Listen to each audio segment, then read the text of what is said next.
Aloha Hawaii, this is Pokalai Nui and you are listening to Hawaiian Potpourri on radio station KWAI 1080 on your AM dial, broadcasting from the top of the Chinese Cultural Plaza here in Honolulu, Hawaii.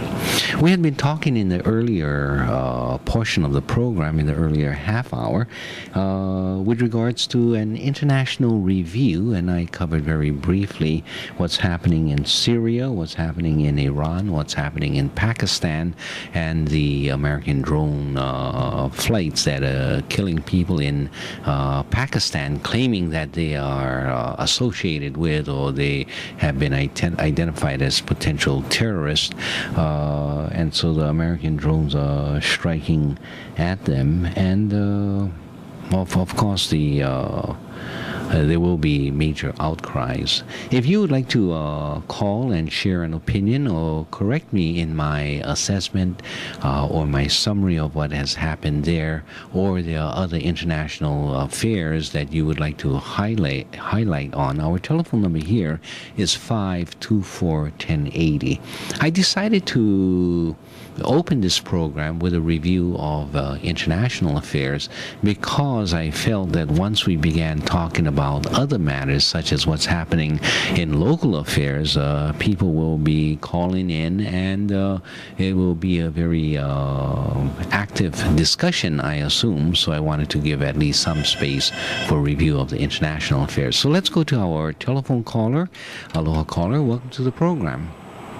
Mr. Lainui, yes. I have a poem by William Blake. It's called The Poison Tree. Can I read it and you surmise, in your opinion, if this applied to the Hawaiian nation and what had happened to them? Well, I hesitate to tell you go ahead because it's not necessarily with regards to international affairs. But you know what I'm going to do? I'm going to give you permission to do it, and then let's first see if it applies to international affairs, and then we can also try to apply it to the Hawaiian case, which is, I think, your point. So why don't you go ahead and read that poem and share it with us? Okay, the friend here is American.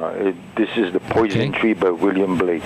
Okay. I was angry with my friend. I told my wrath did end. I was angry with my foe. I told it not, my wrath did grow. I watered it with fears, night and morning with my tears. I sunned it with smiles and with soft, deceitful wills. It grew both day and night till it bore an apple bright. And my foe, behold, it shine, and he knew that it was mine. And into my garden stole when the night had veiled the pole. In the morning glad I see my foe outstretched beneath the tree. By William Blake. So the tree would be the Hawaii.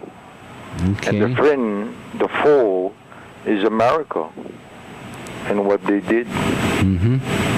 You know, let me be honest with you, I was not able, and oftentimes when one comes across this kind of poetry and the imagery and its relationship to other things, it's hard to catch on the first reading, and I was not able to see all of the significance on the first reading.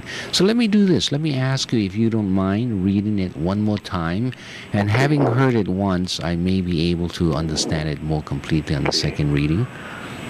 William Blake, A Poison Tree. I was angry with my friend. I told my wrath did end. I was angry with my foe. I told it not, my wrath did grow. I watered it with fears, night and morning with my tears. I sunned it with smiles and with soft, deceitful wiles.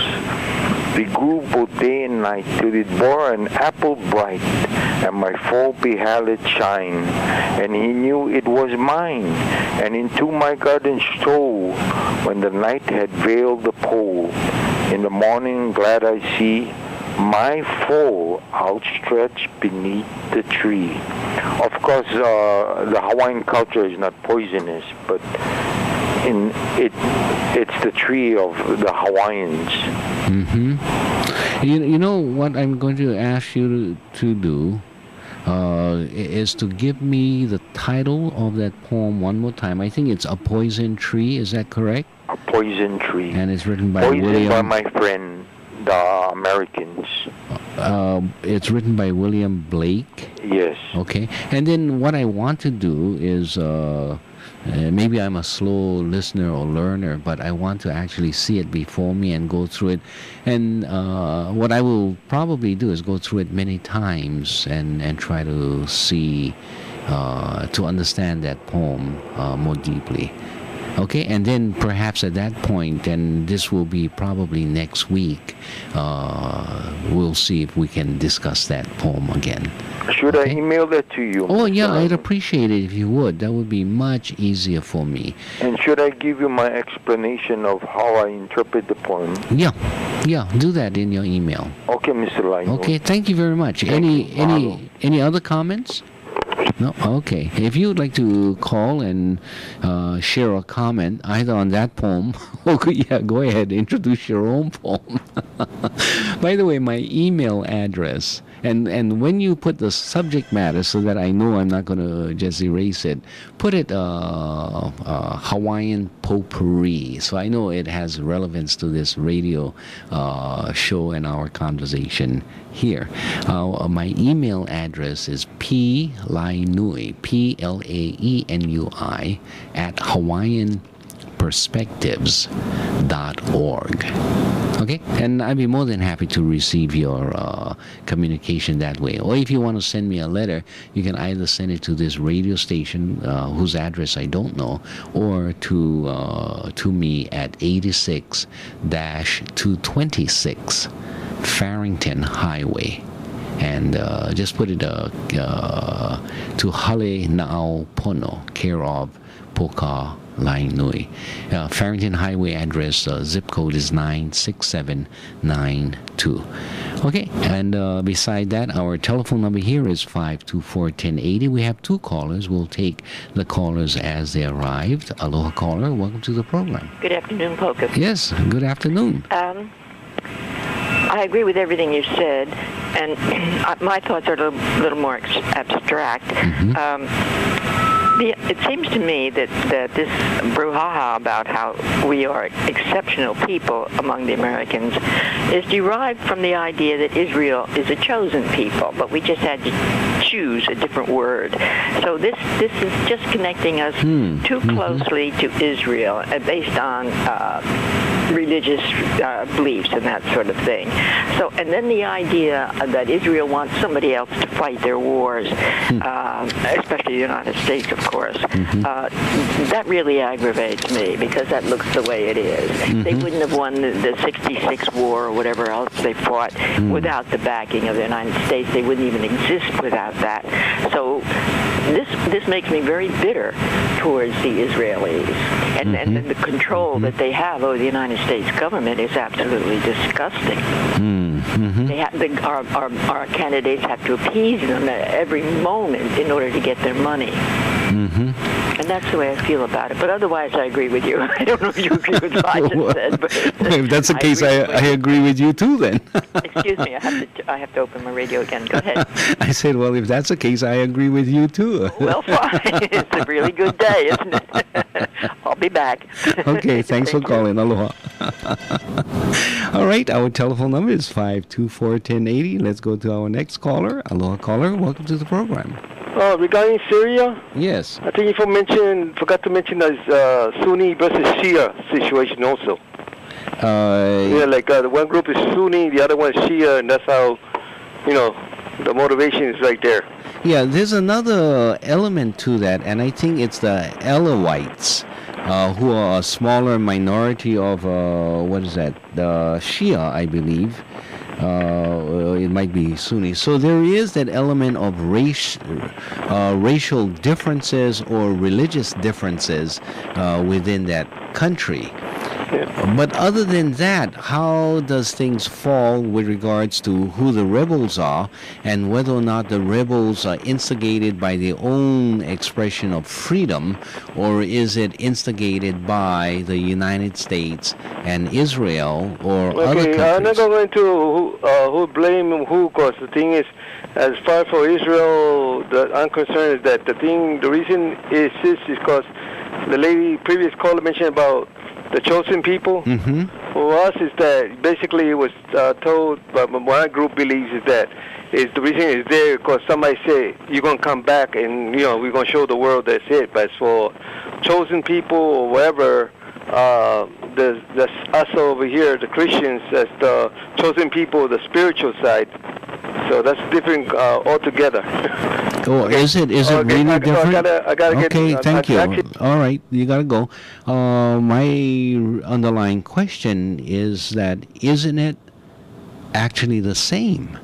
The idea of American exceptionalism is essentially a religious doctrine that God had anointed these Americans. So they don't use the term chosen people because that comes too much or too closely out of the Old Testament. But in essence, it's the same thing. God blessed America. It's always, not always, it seems more an expression of something very similar to manifest destiny. Like it's our destiny. It's what God had created as the pathway in which will unfold for us. It's already manifested by a godly hand upon us. That makes us an exceptional people, to avoid the term chosen people. But it's in essence the same mentality as the nation of Israel. I'm not going to say Jews because Jews may not be all in line with that thinking. But it's that mentality, and many of the American Christians who are not Israelis and are not Jews support Jews, or support Israel, not support Jews, support Israel because of their blind faithfulness to the Old Testament, seeing that, well, this is part of the makeup of God's plan, and yes, they agree that the Jews are chosen people, although they have this problem in that they didn't really accept Jesus Christ, who was also a Jew, but now bringing in a new religious concept, or an additional religious concept, such as the Immaculate Conception.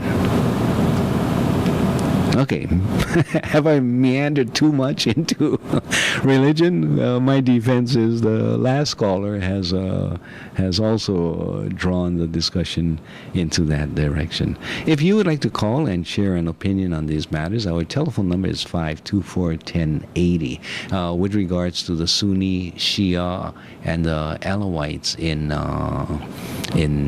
Syria, I think we need to take a deeper look into that. Is it really that division? And what can we say about that division? Is that the basis of this rebellion that is going on? I would say not really.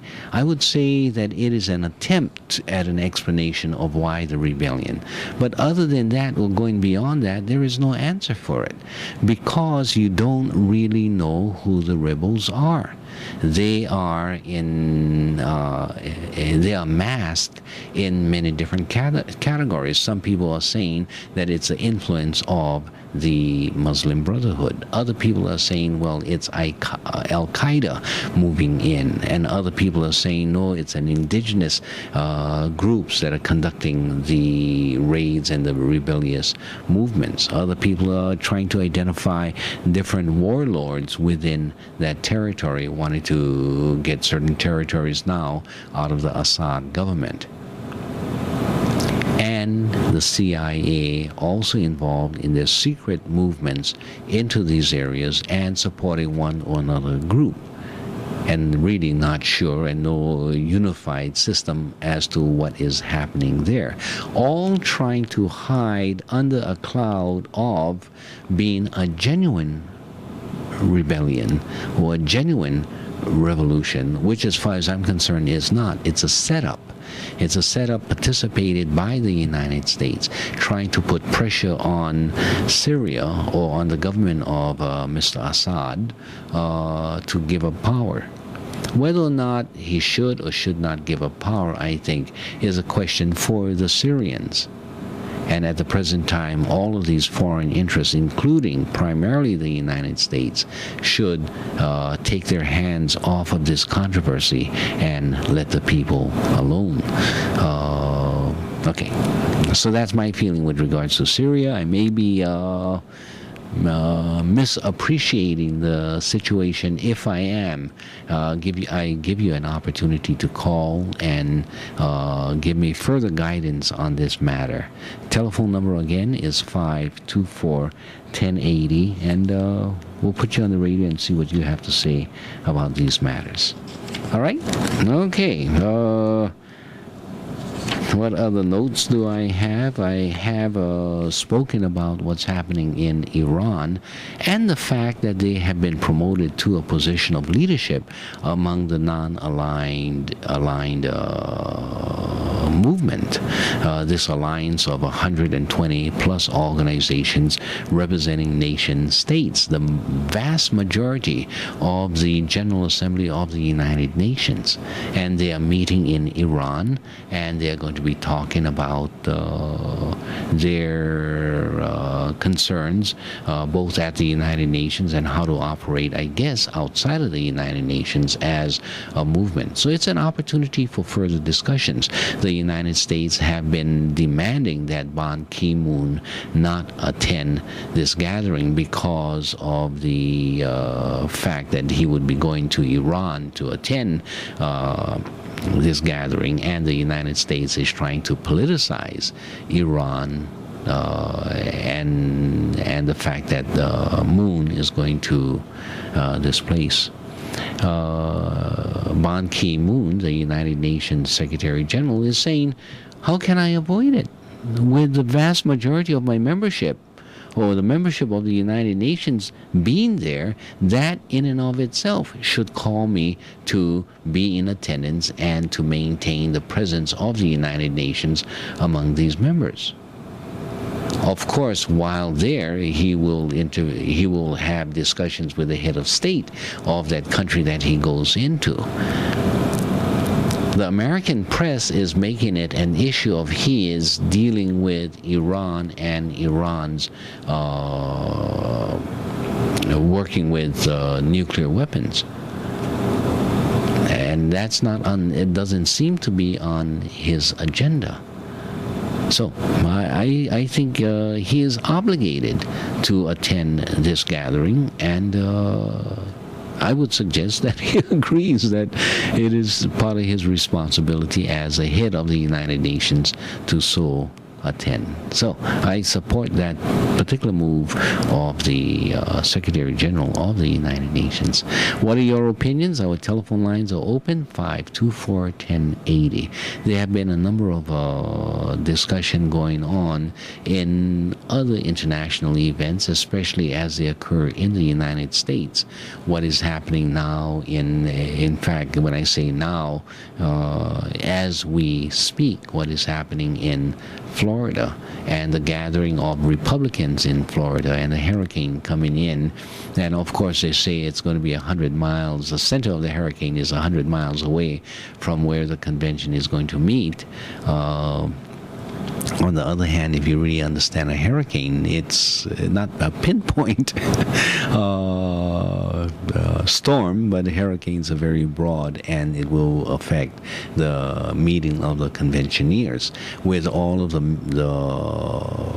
police and other emergency attention being paid to what's happening at the convention, to what extent does this detract from being ready to assist in the civil defense effort if the hurricane is large enough to be destructive or carry a destructive force.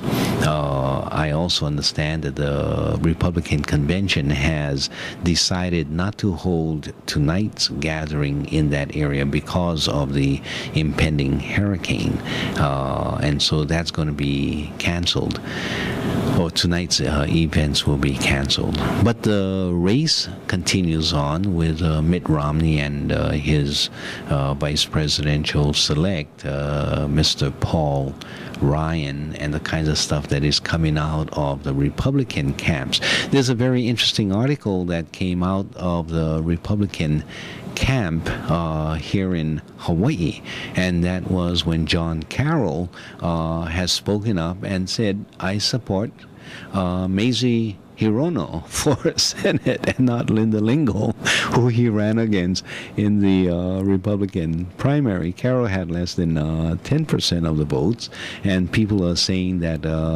Carroll is just crying about his loss to Linda Lingle, and that they will take action against him to reprimand him from within the Republican Party for his supporting a Democrat. And John is saying, so what are you going to do? Campaign against me or not give me any support? The next time I run, by then I'll be, 87 years old? And so you're going to threaten this old man with repercussions from the Republican Party? And he smiles about it. So that's John Carroll, and he's saying, let's be truthful. Linda Lingle had created a disaster under her leadership of the state government, and I tend to agree with his assessment of Lingle's leadership as governor. And so he says, I support Mazie Hirono. And it's very interesting that one of the senators up in Alaska has also come out very strongly in support of Mazie Hirono, a Republican supporting a Democrat in this election. So that's another interesting news item. So Mazie, you may end up winning the Republican votes. And you've already taken the Democratic contest. Very interesting what will happen to Mufi Hanneman now, and will he always carry the train on his back? Although he doesn't mention it or had not mentioned it in his campaigns, he is, it is attached to him. It is stuck to him. He can't avoid it, especially when Ben Cayetano continually referenced the fact that Mufi is a train guy and is trying to disassociate himself from those issues. In the next hour, we'll talk more about what happened at the Hawaii Supreme Court, where all 5 justices told the city and county that they needed to stop proceeding and they need to do the environmental assessments and the appropriate steps appropriately. I'm sorry, it wasn't the environmental assessment, it was the I forget the terms that had been used, but essentially they did not meet the requirements of the studies first before moving ahead.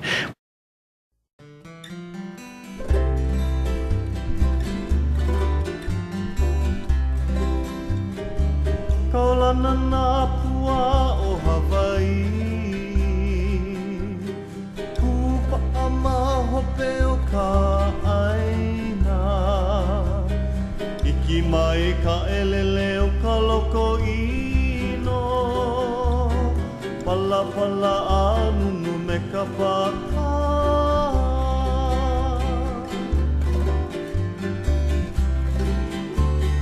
Pane mai Hawaii moku o ke ave,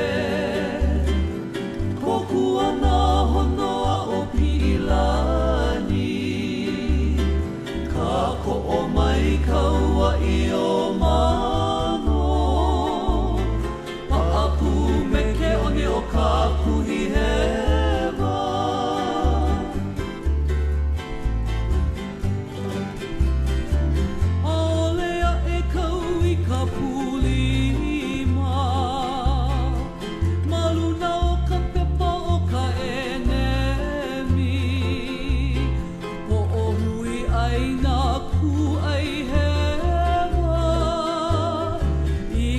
no sivila a o ke kanā